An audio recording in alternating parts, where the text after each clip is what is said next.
하나님의 말씀 봅니다. 여호수아 24장 14절에서 18절입니다. 여호수아 24장 14절에서 18절 말씀 한번 같이 읽을까요? 그러므로 이제는 여호와를 경외하며 온전함과 진실함으로 그를 섬기라. 너희의 조상들이 강 저쪽과 애굽에서 섬기던 신들을 치워버리고 여호와만 섬기라. 만일 여호와를 섬기는 것이 너희에게 좋지 않게 보이거든 너희 조상들이 강 저쪽에서 섬기던 신들이든지 또는 너희가 거주하는 땅에 있는 아모리 족속의 신들이든지 너희가 섬길 자를 오늘 택하라. 오직 나와 내 집은 여호와를 섬기겠노라 하니 백성이 대답하여 이르되 우리가 결단코 여호와를 버리고 다른 신들을 섬기기를 하지 아니하오리니 이는 우리 하나님 여호와께서 친히 우리와 우리 조상들을 인도하여 애굽 땅 종되었던 집에서 올라오게 하시고 우리 목전에서 그 큰 이적들을 행하시고 우리가 행한 모든 길과 우리가 지나온 모든 백성들 중에서 우리를 보호하셨음이며 여호와께서 또 모든 백성들과 이 땅에 거주하던 아모리 족속을 우리 앞에서 쫓아내셨음이라. 그러므로 우리도 여호와를 섬기리니 그는 우리 하나님이십니다 하니라. 아멘. 자동차 왕으로 불리운 헤드포드의 이야기입니다. 자동차 산업으로 거부가 된 그가 노년의 고향에 내려가면서 거처할 주택을 건축하게 됩니다. 그런데 너무 소박한 모습을 보고 고향 친구들이 묻습니다. 아니, 거부의 집, 돈 많은 집 치고는 너무 작지 않습니까? 라고 물었어요. 그러자 그는 빙그레 웃으면서 이렇게 대답하는 것이었어요. 집의 크기가 문제인가? 집 안에 사랑이 있어야지. 대리석으로 의리의리하게 큰 집을 지어도 사랑이 없으면 아무것도 아닐세라고 대답을 했어요. 특별히 가정을 중시하고 아내 클라라와 금술이 좋기로 유명한 헨리 포드다운 대답이었습니다. 그렇습니다. 집 자체보다 그 안에 사는 가족들이 문제입니다. 하나님을 경외하는 신앙과 서로를 아껴주는 사랑으로 가득한 가족들이 있으면 집의 크고 작음이 문제되지 않을 것입니다. 나이스 하우스보다 스위트 홈이 중요한 거예요. 요즘 주택이 예전에 비해서 엄청나게 좋아졌습니다. 그런데 그에 비례해서 가정이 행복하느냐 이 질문을 던지면 선뜻 대답하기가 어렵다라는 말이에요. 누군가가 이런 재미난 말을 지어냈습니다. 정말 행복하고 아름다운 가정이 되려면 두 가지 모습이 있어야 된다는 거예요. 하나는 복음자리, 또 하나는 복음의 자리라는 말이에요. 가정에 사랑이 가득하면 포근하고 아늑한 복음자리입니다. 그리고 하나님의 말씀인 복음을 믿는 신앙이 가득하면 그 가정은 아름다운 복음자리입니다. 오늘 본문이 그 지침을 우리에게 던져주고 있습니다. 아무쪼록 오늘 말씀을 통해서 가정을 복음의 복음자리와 복음의 자리로 잘 가꾸는 여러분들이 되기를 주님의 이름으로 축원합니다. 오늘 말씀에 보면 여호수아가 임종을 앞에 두고 이스라엘 백성들에게 유언한 메시지입니다. 그는 모세의 뒤를 이어서 이스라엘의 지도자가 됩니다. 광야 생활을 마치고 약속의 땅 가나안 땅에 들어가 정복 전쟁을 치렀습니다. 이스라엘 백성들은 가나안 땅에 정착하면서 안정된 생활을 하게 됩니다. 하나님의 큰 은혜 가운데 살았습니다. 그런데 문제가 하나 있습니다. 안전 정복을 이루지 못한 가운데 원주민들이 곳곳에서 버티고 있었다는 거예요. 그들의 모습을 보고 이스라엘 백성들 중에 우상 숭배에 물든 자들이 있었습니다. 심지어 애굽에서 행하던 우상 숭배를 아직도 버리지 못하는 자들도 많았습니다. 여호수아는 그 모습을 보고 떠나려니까 몹시 염려스러웠대요. 그래서 그는 조상 아브라함으로부터 지금까지 이스라엘 역사를 회고하면서 여호와 하나님이 얼마나 놀랍게 역사하였는가를 증거하고 있습니다. 그리고 나서 여호와가 진짜 하나님인지 우상의 신들이 진짜 신인지 잘 판단하고 잘 선택하라는 거예요.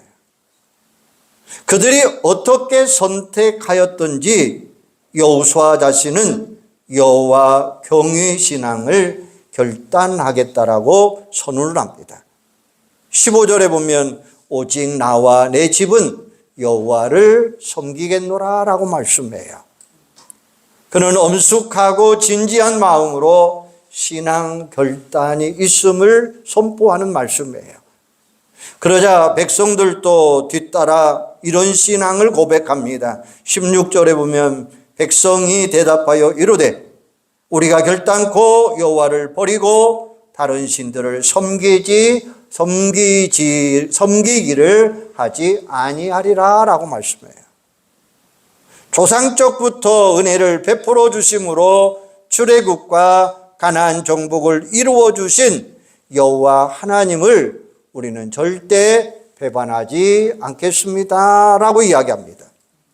여호수아 24장 18절에 보면 그러므로 우리도 여호와를 섬기리니 그는 우리 하나님이십니다 하니라라고 이야기합니다.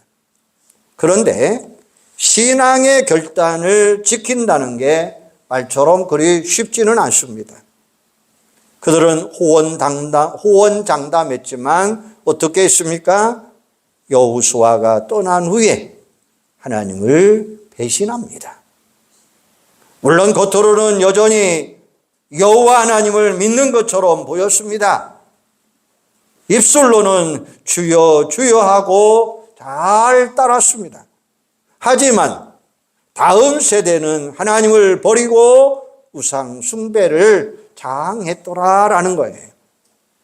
사사기 2장 10절에 보면 그 세대 사람도 다 그 조상들에게로 돌아갔고 그 후에 일어난 다음 세대는 여호와를 알지 못하여 여호와께서 이스라엘을 위하여 행하신 일도 알지 못하였더라 이렇게 말을 해요. 여기에서 안다라고 하는 이 말은 히브리어로 야다라고 하는 단어를 가지고 있어요. 개개인이 하나님을 깊이 체험하고 이격적인 연합 관계를 맺었다라는 의미예요.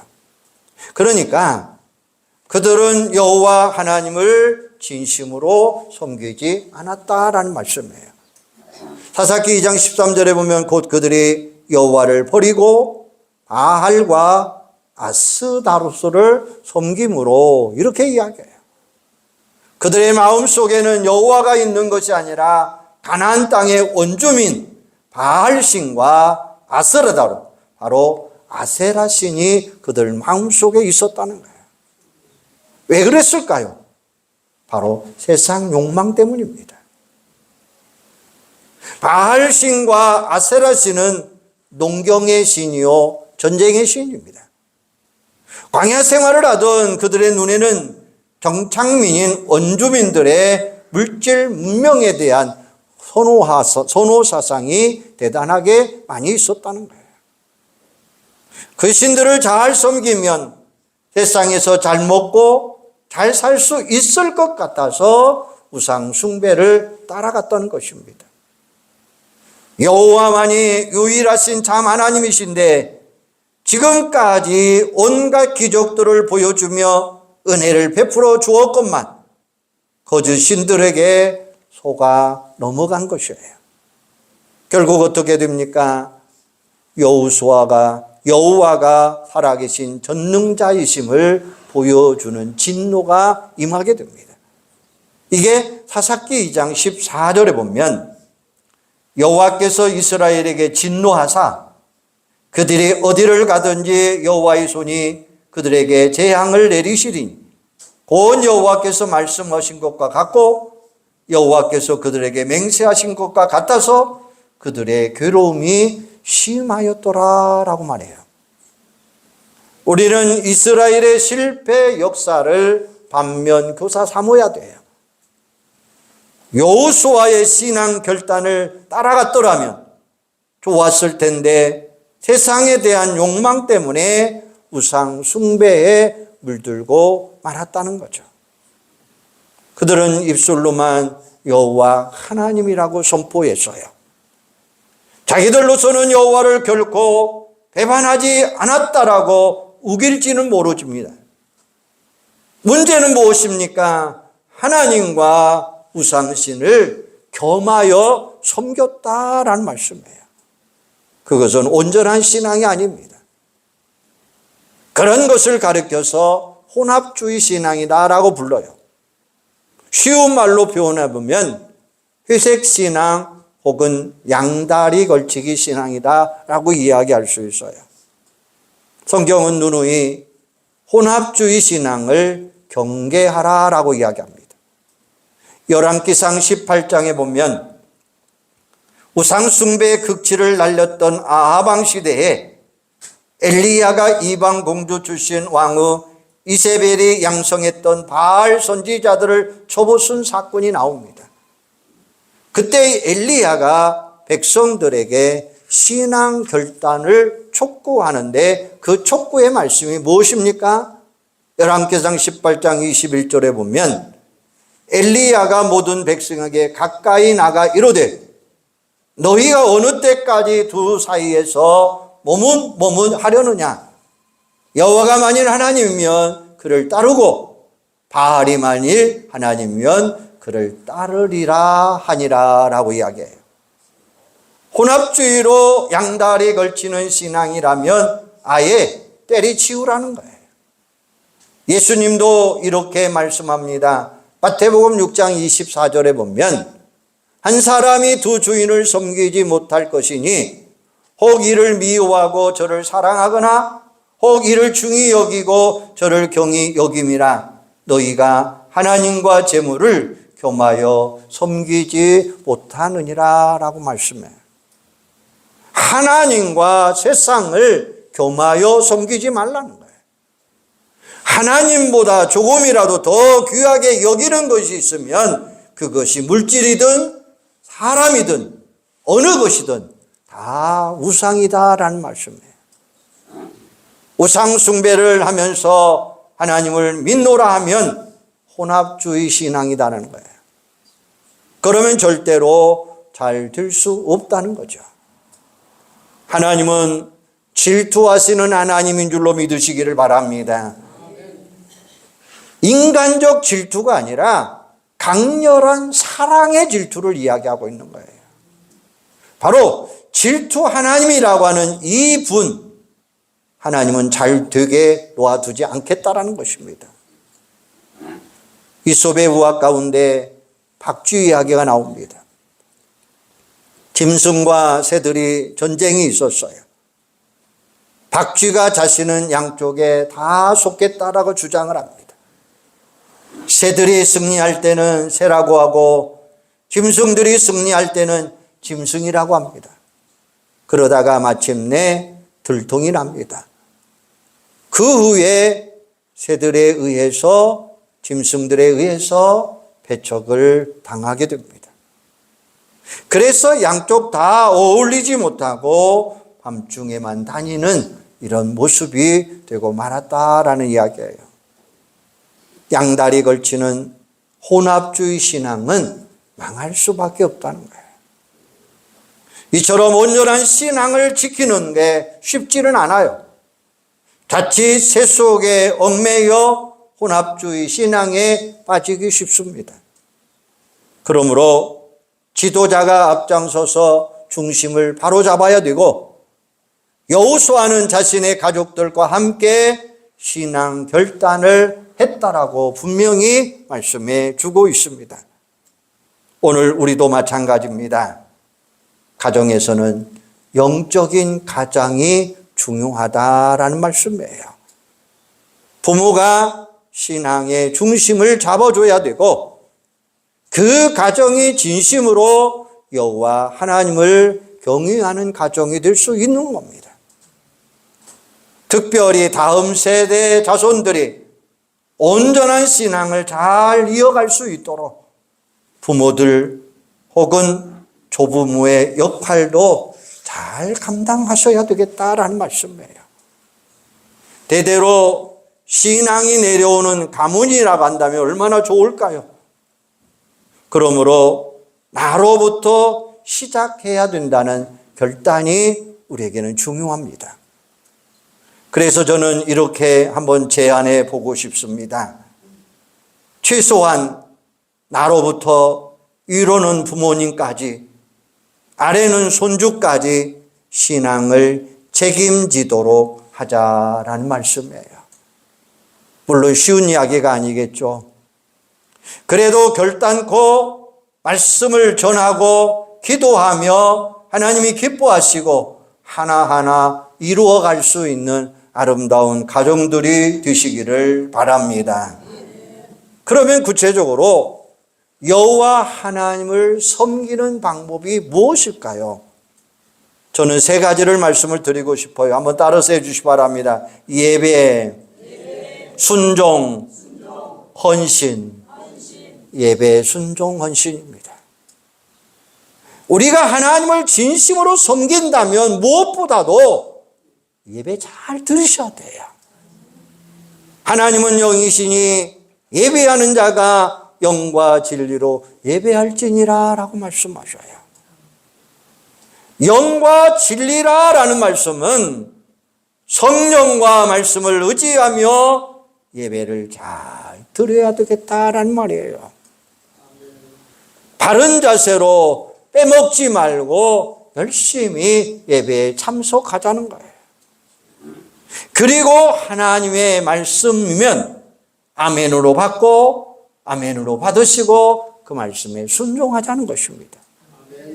요한복음 14장 23절에 보면 예수께서 대답하여 이르시되 사람이 나를 사랑하면 내 말을 지키리니 내 아버지께서 그를 사랑하실 것이요 우리가 그에게 가서 거처를 그와 함께 하리라. 할렐루야. 말씀 순종이 주님 사랑이라는 말씀이에요. 그러면 하나님도 예수님도 그 사람을 사랑하고 그 사람을 기뻐하시겠다라는 말씀이에요.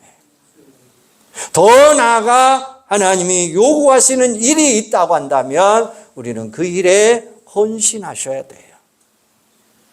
정말 하나님을 사랑하면 아까운 게 없을 것입니다. 시간이든 물질이든 재능이든 건강이든 하나님의 영광을 위해 드리고 선용할 수 있을 것입니다. 고린도전서 6장 19절에 보면 너희 몸은 너희가 하나님께로부터 받은 바 너희 가운데 계신 성령의 전인 줄을 알지 못하느냐.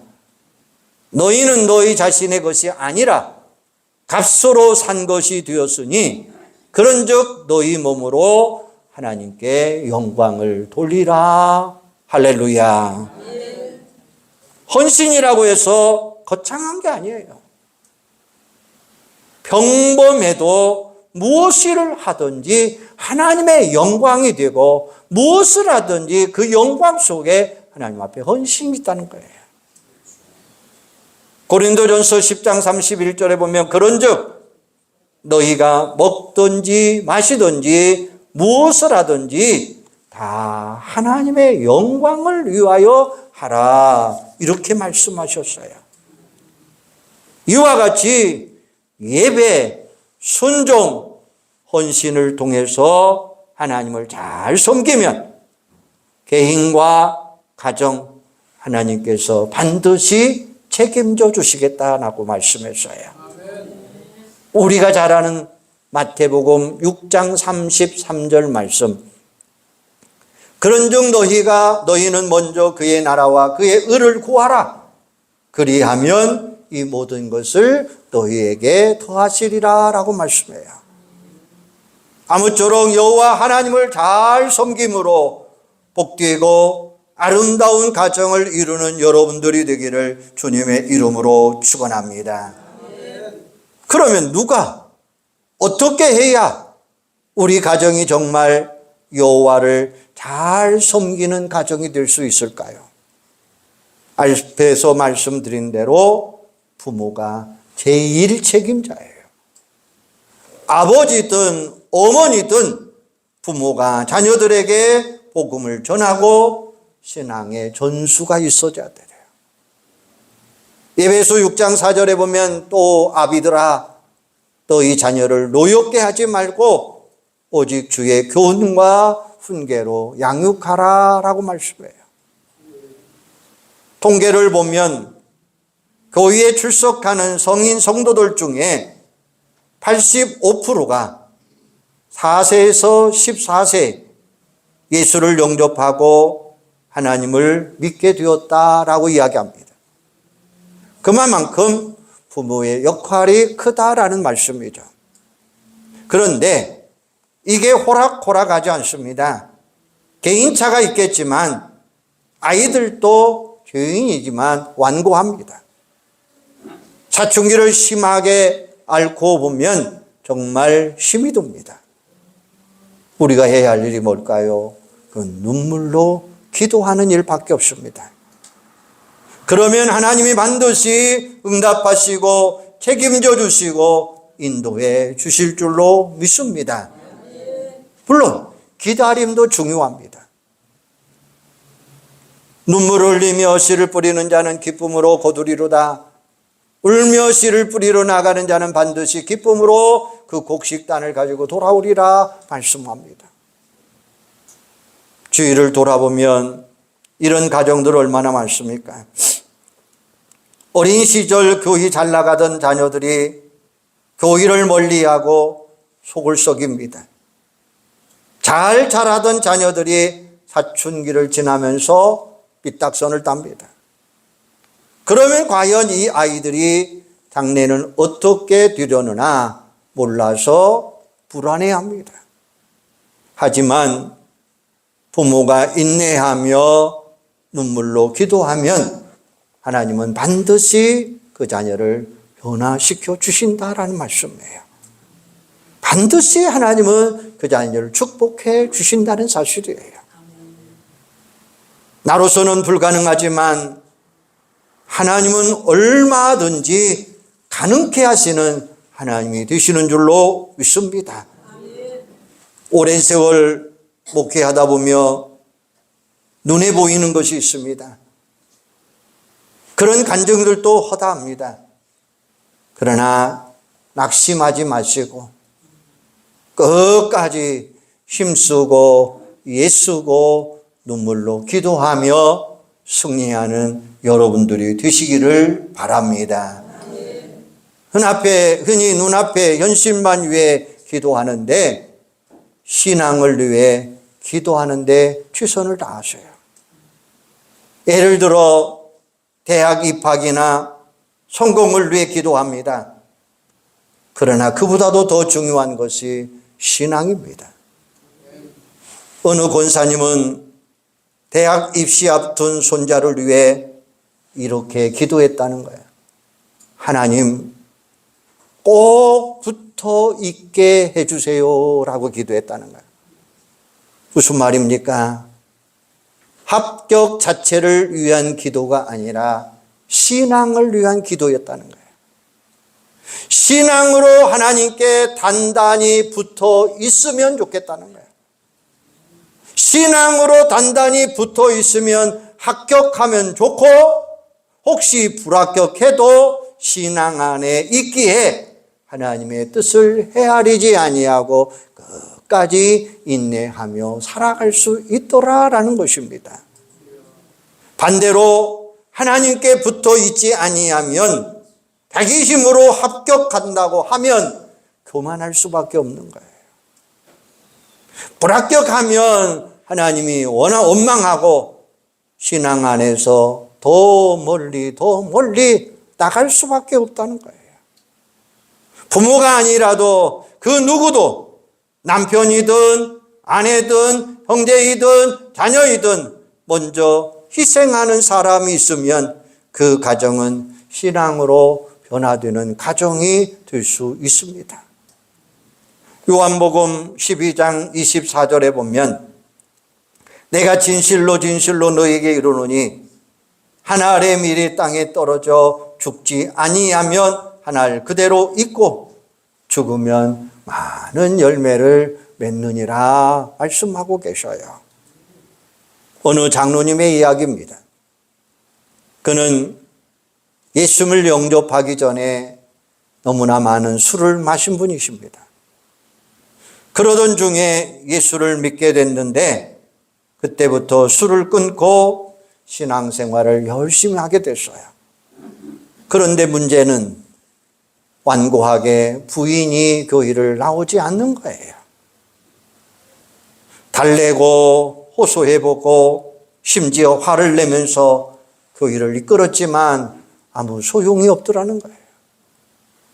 매일매일 퇴근하면서 교회당에 들려가 기도하는데도 아무런 끄떡없는 이 부인의 움직임이 없는 거예요. 아무 소용이 없더라는 거예요. 그래서 이분은 너무나 답답해서 아예 엉엉 교회에서 울어버렸습니다. 그 울음을 통해서 그 부인도 그 자녀들도 모두 다 교회 나와 하나님의 자녀가 되었고 영접하는 아름다운 가정이 될 수 있었다는 거예요. 이런 가정도 있습니다. 딸이 초등학교 시절에 제일 먼저 교회를 출석했어요. 그러던 어느 날 이렇게 말하는 것이었습니다. 엄마, 천국 가려면 교회 가서 예수 믿어야 돼. 엄마는 귀찮은 듯 이렇게 대꾸합니다. 나중에 딸은 단호했어요. 아니에요. 당장 가야 됩니다. 당장입니다. 그 말을 듣고 어쩐지 가야 될 것 같아서 교회를 갔는데 그 첫 예배 시간에 이 어머니가 은혜를 받고 말았어요.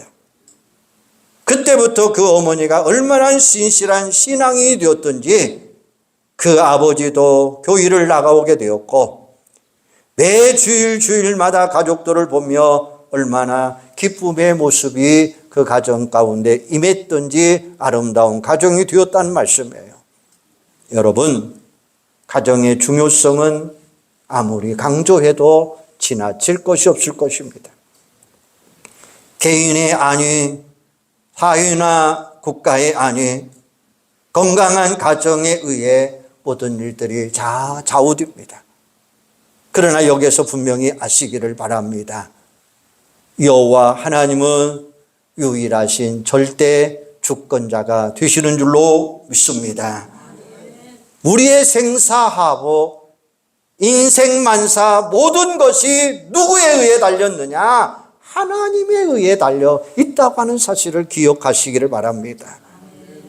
우리 각 가정이 여호와 하나님을 잘 섬길 때에 그 가정은 아름다운 행복한 가정이 될 수 있는 거예요. 아무쪼록 오직 여호와만 섬기는 우리 집을 위해 힘쓰고 애쓰고 기도하는 여러분들이 되기를 바랍니다. 한번 크게 한번 외쳐보시기를 바랍니다. 오직 여호와만 섬기는 우리 집. 다시 한번 오직 여호와만 섬기는 우리 집. 오직 여호와만 섬기는 우리 집. 그것은 바로 하나님이 우리의 생사화복을 주관하고 계신다라는 말씀이에요. 우리의 모든 것을 주관하시는 분은 전능하신 하나님이셔요. 모든 것을 만드시고 모든 것을 주관하시고 모든 것을 인도하신 그분은 바로 우리의 전능하신 하나님이셔요. 그 하나님 온전히 믿으시고 온전히 섬기시고 여러분의 가정에 행복이 넘치기를 주님의 이름으로 축원합니다. 기도하겠습니다. 하나님, 은혜와 사랑 감사합니다.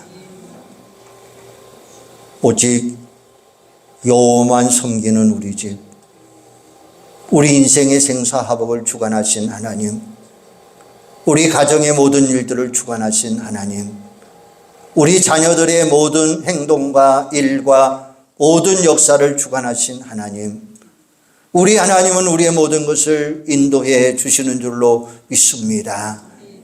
여호와 하나님만이 우리의 모든 것을 역사하시는 줄로 믿습니다. 오늘 이 시간 우리 가정을 한번 되돌아보게 하여 주시옵소서. 입술로만 주여 주여 하고 있는지 아니면 열심으로 하나님을 잘 섬기고 있는지, 오늘 우리의 가정이 하나님을 잘 섬김으로 인해서 행복한 가정이 있는지, 아니면 하나님은 섬기대 형식으로 혼합주의 신앙으로 하나님만 섬기고 있는지 나를 한번 바라보게 하여 주시옵소서. 우리 가정을 들어보게 하여 주시옵소서. 이 시간 우리의 가정이 양다리 걸치는 가정이었다면, 혼합주의였다면 나사렛 예수의 이름으로 명하노니 혼합주의 신앙은 떠나갈지어다. 오직 여호와 하나님만을 잘 섬기는 아름다운 가정이 되게 하여 주시옵소서. 아버지 하나님, 우리 가정에 아직도 예수 믿지 않는 자녀들이 있습니까? 온전히 예수 믿고 구원받고 하나님의 자녀로 생활할 수 있는 은혜와 은총이 있게 하여 주시옵소서. 아직도 신앙의 구도가 자리 잡지 못했다고 한다면 오늘 나의 책임입니다. 우리 부모들의 책임입니다. 그 책임은 감당하게 하여 주시옵소서. 그래서 온 식구가 예수 믿고 온 자자손손이 아름다운 복음의 통로들이 될 수 있도록 하나님 축복하여 주시옵소서. 저주는 3, 4대까지 가지만 축복은 1000대까지 간다고 했어요. 우리 온 성도들이 하나님이 주시는 축복의 1000대를 이룰 수 있는 아름답고 귀한 자들이 되도록 성령님 주관하여 주시옵소서. 예수님의 이름으로 기도하옵나이다. 아멘.